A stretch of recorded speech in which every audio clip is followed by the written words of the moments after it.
to another edition of Travelstart's FAQ Fridays with me, Nick Paul. Today we're talking about airline hubs. We got asked on Facebook by Ansi which airport was better to fly via to get to Syracuse, New York, either JFK or Atlanta. And I wanted to use this opportunity to talk a little bit about the rather complicated topic of airline hubs. A hub is an airline's main airport which it focuses its operations around. It's an airport at which all its flights must either begin or terminate. Well, pretty much most of its flights must begin or terminate. So this aids in two things. Basically, it allows the airline to invest in infrastructure at that airport, whether it be lounges or cargo facilities, and so on. It's usually the nation's capital or largest city, for example, SAA Johannesburg and Kenya Airways Nairobi. It also makes it better for competition, so you can't get an airline like a big American airline to come into South Africa and then steal some of the routes from smaller airlines here which might not have as much capital to fight them off. So examples of this: British Airways have London Heathrow, Kenya Airways have Nairobi, Thai Airways have Bangkok, you've got South African Airways with OR Tambo Airport, and Emirates with Dubai. Also, some airlines have additional focus cities or multiple hubs within their own country. And these would include airlines like American Airlines, which have JFK, Miami, Dallas, and Los Angeles.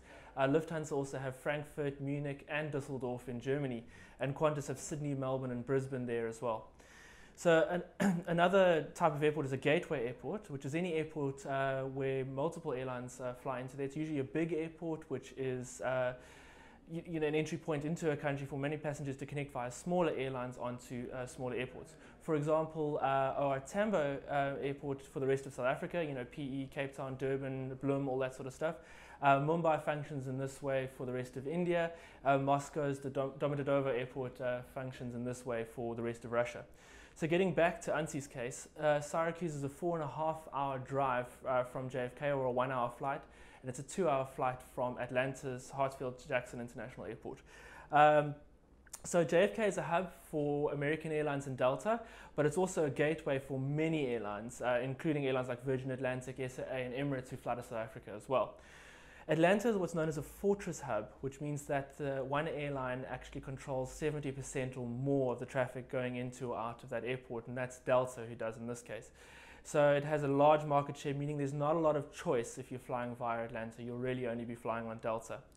So the answer is really it's down to personal choice. What I would suggest is using a service like Travelstart, where you can compare prices and compare connection times and all sorts of stuff, length of journeys and all of that, to see what's going to work out best for you. You might find that on different days, different airports are better for you.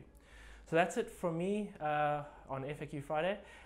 You can subscribe to our channel to get more of these updates, and remember to put a comment in if you've got any questions on any travel related topic, and we'll answer them for you down below.